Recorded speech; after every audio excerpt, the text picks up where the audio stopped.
After my first son was born,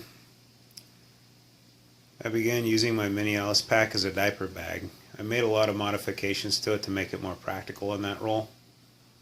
However, after my second son was born, I needed something larger, and I've since purchased another backpack that carries a lot more. That means that this pack can go back to being used as a day ruck. The problem is it can use a lot of repairs. I've had this pack over 2 decades now, and I've made countless repairs to it already.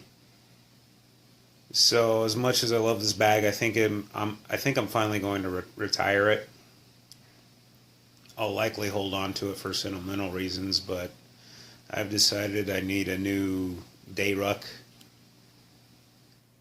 And I think my skill level as far as sewing has advanced enough that I think I can just design and make my own. But that means that I'll be able to design my new bag exactly the way I want it. I'll be keeping things that I like about my old bag while improving upon the design. So I'll give it some thought and come up with a list of the features I want to build into the bag. Some things I'll be improving upon that weren't built into this bag that I wanted was I'll be making it out of 1,000 denier cordura. My new bag's going to have no exterior pockets. You know, that classic Alice pack design has the 3 pockets on the back. I'm going to do away with that. And instead, I'm just going to have the entire thing covered in PALS webbing. So that way it'll be 100% modular. I'll be able to add any kind of pocket I want on the back. I'm probably going to keep the drawstring collar. Yeah, but I'm also going to have a second drawstring closure probably sewn into the inside. Either that or maybe some sort of roll top design. I'm going to add an inside compartment for probably like a water bladder or maybe a frame sheet or something. Maybe at least like a 2-liter water bladder. And I'm probably going to add some kind of interior pocket, maybe just like a mesh pocket. I like that in all my bags, just to have a simple zippered mesh pocket on the inside towards the top. That way I can just keep small items in there and just not have to dig for them. Also on the back of the bag, I'm going to do away with this padded section. This is basically to accommodate an Alice frame that doesn't exist. I mean, the way the Alice pack is designed, you know, you would have a frame slide up underneath this padded section, but this is a mini Alice pack.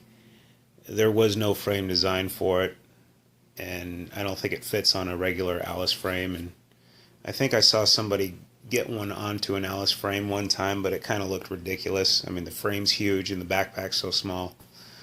So I'll be doing away with that, but I will be covering the entire back of the bag in air mesh. So I've come up with some sketches of how I think it's going to look like. And basically the way an Alice pack is designed is the main compartment is just 2 pieces of material. It makes it real easy to cut out, real efficient. And you'll see it's just the way they're bent and sewn together. But I've come up with the dimensions that I want, kind of based on how many loops I want across each side of it. And I think I've come up with, it's probably going to be about 16 inches high by 12 inches wide, and it's probably going to be about 6 inches deep. I was either going to go with 4.5 inches or 6 inches, and I think I'm going to go ahead and go with 6 inches. Obviously, it's going to be a really small backpack. So, but to be honest, that's what I liked about the mini Alice pack, was it was very small and practical. It wasn't, you know, it made a decent day pack, possibly an overnighter pack, as long as you didn't have to pack a bunch of cold weather clothing. but I've always liked the size of it. So I've got my first two pieces of materials cut out, kind of based on the dimensions of the design I came up with. I cut them to, let's see, this one is 17.5 by 25 inches, and this one is 13 inches by 23.5 inches. And the reason I came up with those dimensions is because I'm going to have a 1/2 inch seam allowance this time.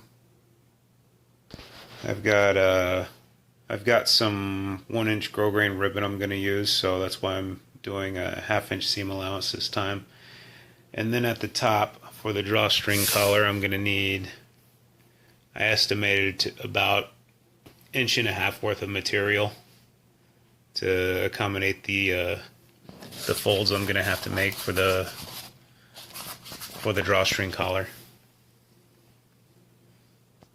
You can obviously scale up the dimensions if you want to make a larger pack than what I'm making, but still use the same design. It's going to be I'm thinking it's going to be a pretty involved process. So this is probably going to be a pretty long video series.